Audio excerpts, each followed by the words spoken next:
Bonjour à tous, bienvenue dans Good Morning Amenities. Aujourd'hui, on se retrouve avec plaisir pour un sujet, donc hôtel, comment établir un partenariat. Et pour parler bien, de tout ça aujourd'hui, j'ai un invité qui est Nicolas Albert. Est-ce que Nicolas, vous pouvez vous présenter? Bonjour Emmanuel, merci pour l'invitation. Pour me présenter en quelques mots, j'ai 34 ans. Je travaille à l'hôtel des Eaux à Aix-les-Bains, un hôtel familial. Je travaille avec mes parents et on est la deuxième génération d'hôteliers. Sympa. On a pas mal d'hôtels comme ça, type Ouais. familial, etc. Donc, plutôt cool. Eh bien, merci beaucoup, en tout cas, Nicolas, d'être avec nous. Et ben, je vais commencer par le sommaire pour que chacun puisse bien comprendre ce qu'on va aborder aujourd'hui. Donc, Good Morning Amenities, donc, vous savez, c'est votre émission spécialisée pour le milieu de l'hôtellerie, dans laquelle on vous donne des conseils tous les mardis. Et puis, aujourd'hui, on va parler d'établir un partenariat qui correspond aux attentes de vos clients. Ensuite, on va dire voilà, comment rechercher un futur partenaire en 5 étapes. On va zoomer sur l'acquisition d'un fournisseur. Et ensuite, on va se pencher sur les partenariats qui vont booster votre image en ligne. Donc, hyper simple. Donc, comment établir le partenariat qui correspond aux attentes de vos clients. Donc, la première chose, c'est vraiment déjà vous renseigner, c'est-à-dire envoyer un questionnaire, formulaire à vos clients lors du mail post-séjour. On le dit tout souvent, je pense que Nicolas, vous m'accorderez, la réponse, c'est les clients qui l'ont. Exactement, ouais. Il ne faut pas chercher très compliqué et très loin. Il faut poser des questions en entonnoir pour affiner justement les réponses et poser des questions en fait, très générales au début et après aller vers des questions de plus en plus précises. Donc, exemple, dans votre questionnaire post-séjour, comprendre par quels moyens se rendent-ils chez vous. Est-ce qu'ils viennent en voiture? Est-ce qu'ils viennent en train? Est-ce qu'ils viennent en avion? Depuis combien de temps le voyageur souhaite rester sur son lieu d'activité? Et jusqu'à combien de kilomètres peut-il aller? Donc ça, c'est un exemple de formulaire que vous pouvez faire. Et l'idée, c'est de déduire justement un périmètre de distance dans lequel vous pouvez rechercher un partenariat. Donc, le tuto Google Form. Donc, hyper simple, comment faire un Google Form? Donc, c'est extrêmement simple. Vous allez choisir une image pour justement agrémenter ce Google Form et qu'il soit plutôt sympa. Donc, vous allez dans Thème et vous allez avoir la possibilité d'importer des images directement ou alors de vous servir des images de banque d'images. Donc, ça, c'est vraiment la première étape pour le Google Form. Vous importez votre image directement. Donc là, ça va apparaître. Après, on peut faire un petit drag and drop, comme on dit, pour bien la positionner. Et ensuite, vous allez pouvoir mettre vos couleurs. Donc ça, hyper important, vous le savez, vous avez une charte graphique. Mettez exactement les mêmes couleurs que celles que vous avez sur votre site internet et de préférence la même police. Vous avez une charte graphique, vous avez une image. Il faut que ça vous ressemble. Il ne faut pas qu'il y ait de coupure. Ensuite, ultra simple, vous allez pouvoir éditer le texte comme vous le voyez. Et là, vous allez avoir la possibilité, si vous le souhaitez, de mettre des emojis. Pourquoi? Il y a toujours plus de succès quand on a des emojis dans les mails. Alors ça, c'est une règle. Il ne faut pas en abuser. Je ne sais pas si vous en mettez, Nicolas. Il ne faut pas en mettre trop. On en met Mais quelques-uns, ouais. c'est une bonne base pour un petit peu attirer l'œil. Et puis ensuite, très simplement, vous allez pouvoir ajouter les questions que vous voulez. Donc, vous cliquez sur plus. Et là, vous allez dire, voilà, je veux que la question soit un choix multiple, je veux que ce soit une case à cocher, je veux que ce soit une liste déroulante. Donc, vous mettez ce que vous voulez. Et là, par exemple, j'ai mis, moi, je veux une réponse courte. Voilà. Si jamais je mets case à cocher, automatiquement, j'aurai donc la question avec les possibilités de cases à cocher. Ensuite, je peux continuer à faire mon Google Form au fur et à mesure. Donc, vous voyez, c'est vraiment, vraiment, vraiment hyper simple. Et vous allez faire ce Google très simplement et après, vous l'enverrez dans votre mail post-mail. Donc, le résultat, il est hyper simple. Vous vous retrouvez en fait avec un formulaire qui est comme ceci, qui vous permet d'avoir une image très claire, votre charte graphique et des questions, vous voyez, avec des cases à cocher qui font que pour le voyageur, c'est hyper, hyper, hyper facile à remplir. Donc, voilà comment ça apparaît à la fin. Est-ce que, Nicolas, vous pouvez nous dire comment analyser justement vos résultats? C'est vrai que ça ressort de façon très lisible. Donc là, typiquement dans un camembert qui classe les réponses par fréquence. Et on peut remarquer très bien que dans ce cas précis, 40% des réponses viennent d'une clientèle familiale. Ça permet de dégager une véritable tendance et quasi en un coup d'œil sur, sur les données qui ressortent des résultats. C'est vrai que c'est ultra lisible. C'est vrai que c'est assez intuitif. Hein. Ouais, c'est très intuitif. Exactement. En plus, c'est coloré, voilà, ça donne tout de suite une image instantanée finalement du questionnaire. Exactement. Il y a des camemberts, là on voit un petit peu sur la gauche, il y a aussi un diagramme voilà, qui permet de voir les différences, de voir ce qui ressort. On voit par exemple là que la majorité des recherches se font dans un rayon de 30 km autour de l'hôtel, ce qui est une donnée pas mal. Ça peut donner plein d'imagination, peut-être des balades à vélo, des petites choses à proximité. C'est très clair. Et en effet, voilà, ce qui est sûr, c'est que ça va vous sortir, en tout cas, les datas. Vous avez fait vos questions, automatiquement, ça va remonter et c'est ce qui va vous permettre, eh bien, finalement, de prendre votre décision, quoi, sur le type de partenariat. Et c'est ça. Donc, et puis, vu que les questions, quand elles sont créées finalement par le logiciel, elles sont assez précises et orientées, et ben, ça donne des chiffres et des résultats qui sont aussi précis, finalement. C'est pas éparpillé, ça permet d'avoir une vraie tendance en un coup d'œil. Exactement. Et ça permet de mieux connaître sa clientèle, parce qu'après, quand on analyse, bon là, on a pris l'exemple du domaine de Nira, et ben en fait, on se rend compte, par exemple, que dans ce cas de figure-là, par rapport à toutes les questions qu'on a posées, et ben les gens viennent passer un séjour et ils adorent les activités aquatiques, ils adorent passer leur journée à Arcachon. Et donc, la logique, c'est qu'on se dit, OK, j'ai ces 2 éléments, qu'est-ce que j'en fais? Et ben finalement, je vais réaliser un partenariat avec le club de surf d'Arcachon. Ça peut paraître tout bête, mais au final, ça paraît tout bête, mais ça permet des fois de confirmer un petit peu les choses qu'on ressent. Et puis bien souvent, quand on fait un partenariat, on n'a pas 40 essais, donc autant que le premier soit le bon et qu'on tape dans le mille tout de suite. Exactement. Et c'est vrai, c'est ce que vous dites, c'est vrai, c'est le côté instinct, bon, bah, c'est bien, mais quand vous avez des chiffres et que vous voyez vraiment que 70% de votre clientèle veut ça, ça rassure et on y va quand même de manière plus sereine, on va dire. Alors, maintenant, comment rechercher un nouveau partenaire en 5 étapes. Donc, hyper simple. Déjà, faites-vous aider en publiant sur les groupes hôteliers de Facebook. Des groupes, il y en a à l'appel. Dans l'hôtellerie, Facebook, c'est quand même un réseau social qui est extrêmement actif.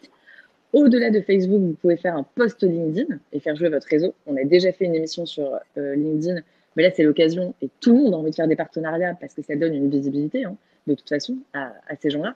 Donc, vous postez sur LinkedIn, très naturellement, vous allez avoir des interactions avec des personnes de votre région. Ajoutez une visibilité avec des hashtags, donc très précis. Et après, pourquoi pas contacter le journal du coin pour une annonce ou flyer plus en ligne. Ça fait partie des choses qui sont peut-être un petit peu à l'ancienne, mais qui fonctionnent toujours. Et bien évidemment, l'Office du tourisme. Ça, c'est clair. L'Office du tourisme a quand même généralement toutes vos réponses. Par rapport à quels critères pour choisir mon futur partenaire, justement, évidemment, il faut que ce soit hyper quali parce que c'est l'image de votre hôtel. Vous allez quand même recommander à vos voyageurs une certaine prestation. Donc ça, c'est la première chose. Il faut que les valeurs et les missions soient similaires aux vôtres. Par exemple, vous êtes un hôtel très familial, etc. Vous n'allez pas les envoyer dans un endroit ultra guindé. Ça ne correspond pas du tout à ce à quoi ils s'attendent. Donc, pensez à ça. Et évidemment, pensez et renseignez-vous sur la satisfaction des clients. Et après, Nicolas, mettez sur papier vos attentes. Est-ce que justement, vous pouvez nous dire un petit peu ce qu'il faut mettre très clairement, par exemple? Oui, c'est vrai que là, on fait une recherche un petit peu comme ça en tête. On a des idées qui se mélangent. Et je pense que c'est bien de les écrire tout simplement. Ça paraît bête, mais ça permet de voir les choses, de se dire, tiens, j'ai oublié ça.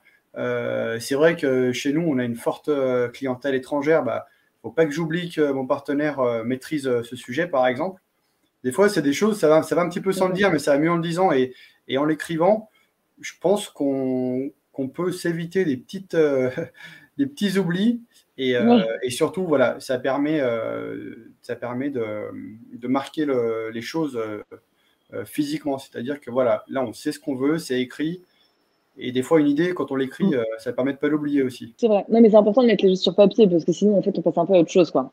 Oui, puis en plus, dans notre métier, on est constamment interrompu. Il y a toujours un téléphone, un email, quelque chose. Et on a vite fait de perdre le fil. Donc, non, écrire, c'est vraiment une très, très bonne idée. Ouais. Et après, vous allez en parler, mais le côté rentabilité, justement, c'est quand même une question qu'il faut se poser. Oui, le partenaire, voilà, on a envie que ça fasse du gagnant-gagnant. Hein. On a envie que que certes, je fais un partenariat avec toi, mais de l'autre côté, il faut que moi, j'ai des retombées, des intérêts, que ça bouge. Là, on a pris un exemple, notamment un partenariat avec le club du golf du coin. Et puis voilà, on a essayé de calculer, on a essayé de voir où ça pouvait nous emmener en faisant finalement une simulation de partenariat avec des prestations. Et là, on voit très bien que voilà, on propose à nos clients d'inscrire à une séance de golf pendant le séjour. Ouais. Et voilà, on part sur un prix de 45 € par séance. Et puis à chaque inscription, nous, on touche 10 €. Et puis voilà, on met ça en place, on voit que ça marche. Au final, Ouais, on voit que ça marche, on envoie 25 clients, 25 x 10, 250. Et on se dit, super, voilà, on a fait un partenariat presque de gré à gré et on se retrouve avec 250 € de bénéfices. C'est tout bon. C'est tout bon. Puis en plus, on a des clients satisfaits. Et ça, c'est pas quantifiable. Mais voilà. C'est exactement ce que j'allais dire. C'est-à-dire que le but d'un partenariat ne doit pas être que financier. Parce que c'est pas forcément là où vous allez faire plus d'argent. En revanche, vous apportez une satisfaction. Et là où, oui, c'est une répercussion financière, c'est que vous créez aussi une fidélisation. Puisque vous proposez des prestations que les autres hôtels ne proposent pas. Donc, c'est aussi une démarche plus long terme, finalement. Et après, un autre exemple, voilà, l'hôtel de Nira propose un partenariat à la patinoire de Bordeaux, par exemple, de novembre à février. La patinoire doit proposer à ses clients une carte cadeau pour un séjour de 2 nuitées à 150 € au lieu de 170. La patinoire sera rémunérée 5 000 € en échange. Et en fait, l'hôtel de Nira gagne 60 réservations grâce à ce partenariat, donc un bénéfice brut de 9 000 €. Donc voilà. Ce qui est quand même pas mal non plus. Zoom sur l'acquisition d'un nouveau fournisseur. Donc, comment trouver justement des fournisseurs ou des partenaires? Il y a une chose toute bête, c'est les salons et les expositions. Vous avez plusieurs potentiels fournisseurs réunis en un seul et même endroit, donc ça fait gagner un temps conséquent. Après, vous avez tout un tas d'assos professionnels qui vous permettent de faire des connexions vers des fournisseurs appropriés à vos besoins. Le bouche à oreille, ça cartonne à tous les coups. Donc ça, consultez votre entourage, amis, famille, connaissances professionnelles, etc. Et après, mine d'or, Internet. Donc cherchez sur des incontournables. Par exemple, Tendance Hôtellerie ou encore LinkedIn. Voilà, tout simplement. C'est vrai que le bouche à oreille, ça permet de trouver des fournisseurs, mais ça permet aussi de fuir certains fournisseurs. Des collègues, des confrères qui ont dit non, j'ai travaillé avec lui, c'était mal placé. Voilà, je peux même s'il a bonne presse, même s'il a une bonne image, des fois, ça peut aussi éviter des petites catastrophes. Exactement, je suis tout à fait d'accord. Ça, c'est un truc qu'il faut retenir. Il n'y a rien de mieux que de passer un coup de fil et de se renseigner sur les personnes. Ça, c'est sûr. Et après, Nicolas, justement, dites-nous le top 5 de critères indispensables pour un futur fournisseur ou partenaire. Quand je décide de prospecter un nouveau fournisseur, j'ai vraiment des critères, des clés que je mets tout en haut de ma liste. C'est la qualité, parce que quand on fait preuve de qualité, souvent on s'évite pas mal de petits soucis. Et quand on voit la quantité de travail qu'on a, les petits soucis évités, c'est toujours ça de prix. Après, ces valeurs, forcément, vous l'avez dit, il faut que ça colle avec ce qu'on se fait de la profession, ce qu'on fait de notre ville, de notre hôtel. Ça doit vraiment coller pour être en symbiose finalement et puis bien s'entendre. Quand on va demander quelque chose, il va comprendre. Et puis, l'autre élément, il faut que le client soit satisfait. C'est-à-dire que quand on met un partenaire, il faut que le partenaire soit dans la même tonalité que nous en termes de satisfaction. C'est vrai que le client, je pense qu'on fait tous en sorte que le client soit vraiment aux petits oignons chez nous. Et on aimerait que chez un confrère ou chez un partenaire, il soit accueilli de la même façon. Ça, moi, c'est vraiment des critères qui comptent. Et après, voilà, on a marqué sur slide d'autres petites choses.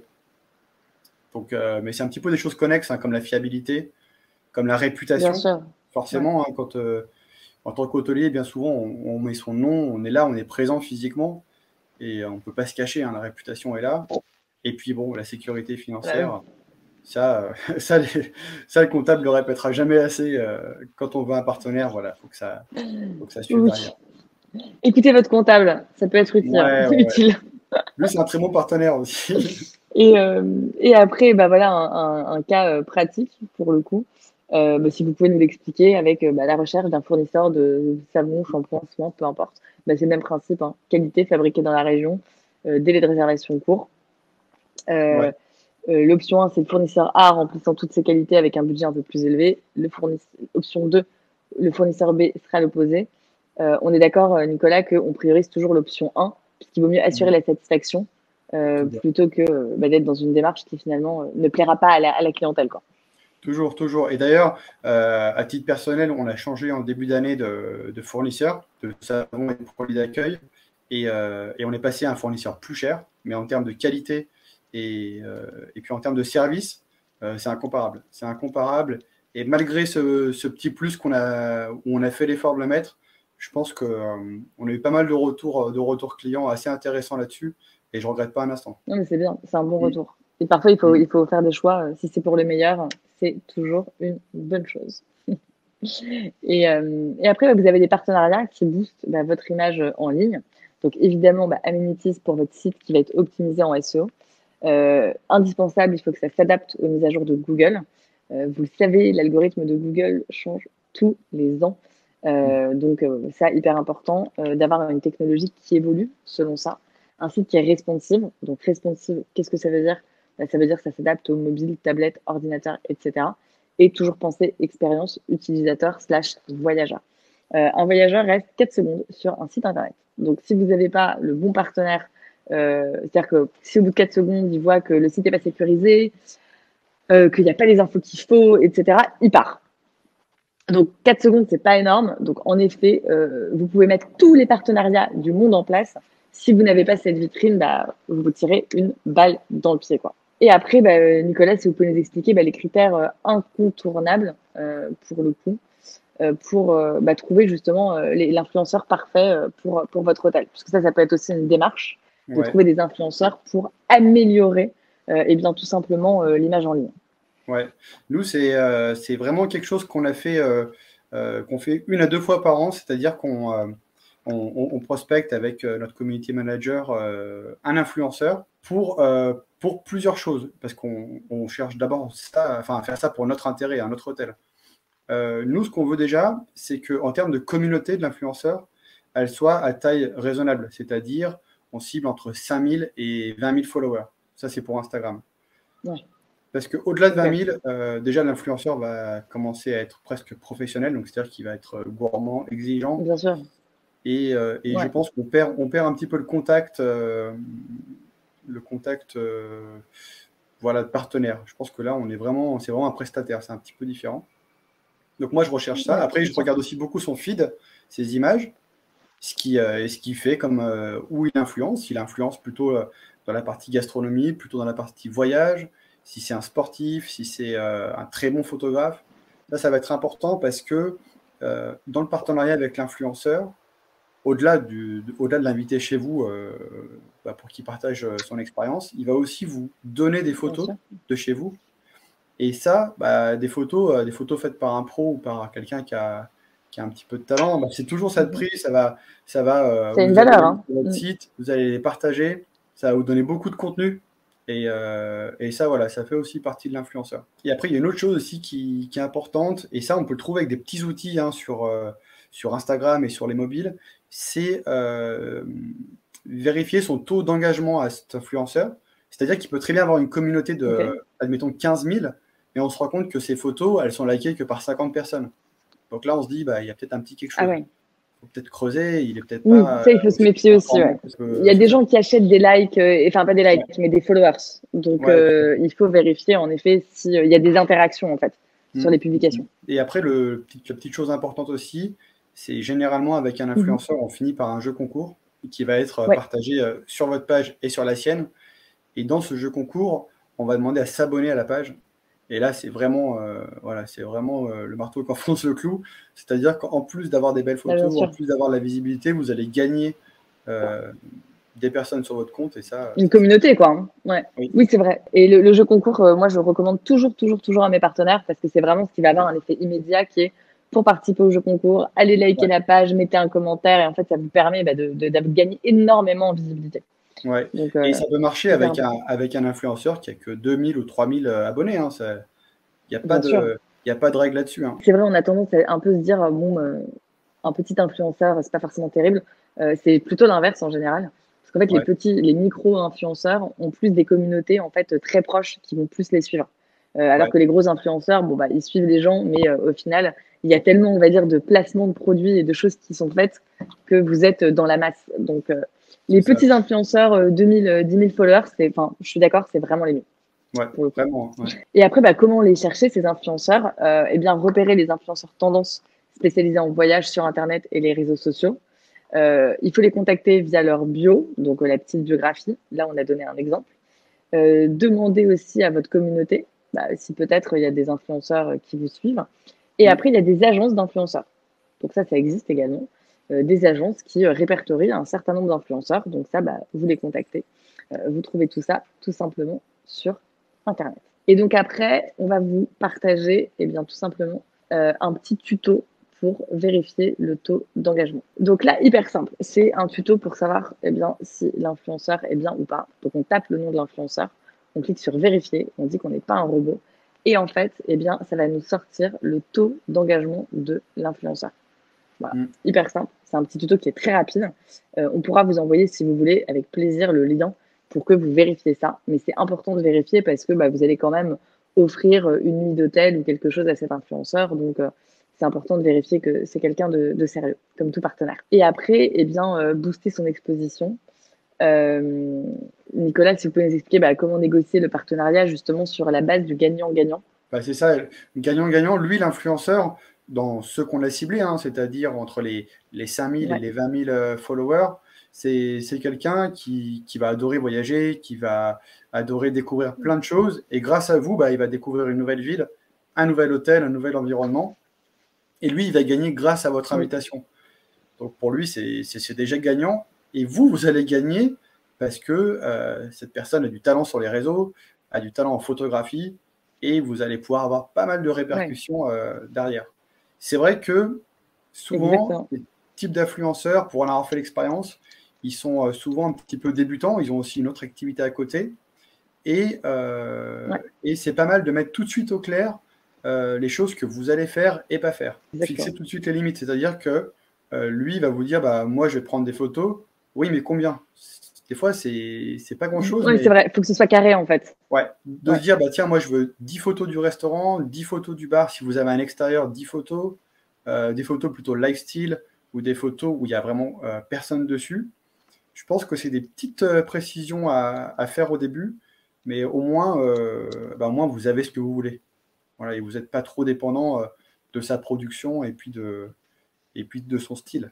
C'est exactement ça. Et puis après, bah, l'impact d'un influenceur, c'est pareil, vous pouvez nous expliquer, bah, en fait, il va publier l'expérience tout au long du séjour.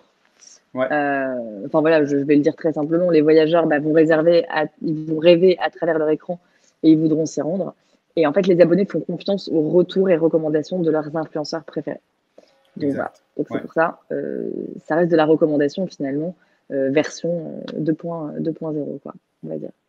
Et donc les influenceurs qui ont un boost de réservation directe, qu'est-ce que ça a créé à l'Hôtel des Eaux? Alors nous, en termes de réservation, c'est pas facile à quantifier. Mais ce qui est sûr, c'est que moi, l'influenceur que j'ai fait venir, il était étranger, il était suisse, enfin, il était de Genève, francophone. Et nous, c'est une clientèle, de par la proximité avec la frontière suisse, qu'on cherche un petit peu à développer, qu'on cherche à capter. Et alors, c'est vrai que sur le PMS Amenities, on peut voir d'où viennent les gens. Tout à fait, ouais. Et nous, en tout cas, moi, sur le parking, c'est vrai que je vois de plus en plus de voitures avec une plaque d'immatriculation suisse. Donc, je me dis que voilà, il y a peut-être quelque chose qui s'est fait. Ouais, il y a peut-être quelque chose qui s'est fait. En tout cas, nous, je pense que notre hôtel, quand on fait une recherche sur Internet en Suisse, par exemple, notre hôtel est, je pense, un petit peu mis en avant. Et ça c'est sûr que c'est grâce à l'influenceur. À cet influenceur. Ouais, je pense qu'il y a eu vraiment quelque chose dessus. Bah, c'est sûr. Après, il ne faut pas s'attendre à une. Enfin, c'est comme vous l'avez dit, c'est pas hyper quantifiable. C'est pas un influenceur vient le lendemain, il y a 4 réservations qui tombent. Même si bon, ça peut arriver d'avoir une réservation suite à un post. Mais voilà, ça crée. C'est du long terme et en plus la publication reste ad vitam aeternam sur le réseau social, quoi. Tout ce contenu-là, c'est un contenu qui va permettre à d'autres voyageurs, quand ils vont aller sur votre page pour découvrir votre hôtel, de voir quelque chose de sympa et de se dire ah bah tiens, ils ont fait appel à un influenceur, voilà, c'est sérieux, je m'identifie beaucoup à ça. C'est bon pour l'image. Non, ouais, c'est un vrai plus. Il faut en effet le partager sur la page de l'hôtel aussi, hein, pour dire ravi d'avoir accueilli cet influenceur, etc. C'est important. Et bien pour clôturer cette émission, le moment du cadeau. qui est bien, mon moment préféré, comme vous le savez. Bien, c'est une liste de pistes pour trouver vos potentiels fournisseurs. Donc, en fait, nos équipes vont s'occuper de ça pour vous. Donc, c'est le cadeau. Pour participer, c'est hyper simple. Vous vous abonnez à la chaîne YouTube, vous likez la vidéo et vous laissez un commentaire en dessous en nous simplement expliquant comment vous allez vous donner des nouvelles et ça nous va très bien. Est-ce que Nicolas, déjà merci Nicolas, hyper sympa d'avoir partagé ce moment. Merci à vous, c'était un plaisir. Est-ce qu'il y a des choses que vous voulez rajouter? Peut-être. Non, on a pas mal parcouru. C'est vrai que c'est un sujet qu'il faut, je pense, prendre avec sérieux. Peut-être pas se précipiter, ça peut être très important aussi. Parce que souvent, quand on cherche un partenaire, c'est qu'il y a un besoin, il y a un petit peu l'urgence qui est là. Et surtout, ne pas se précipiter, ne pas s'engager trop vite. Et voilà, prendre le temps d'analyser et ça pourra que être bien. C'est tout à fait ça. Merci beaucoup, en tout cas, Nicolas. Merci à tous de nous avoir suivis. J'espère en tout cas que vous allez bien. Prenez soin de vous et je vous dis à la semaine prochaine. Au revoir. Au revoir.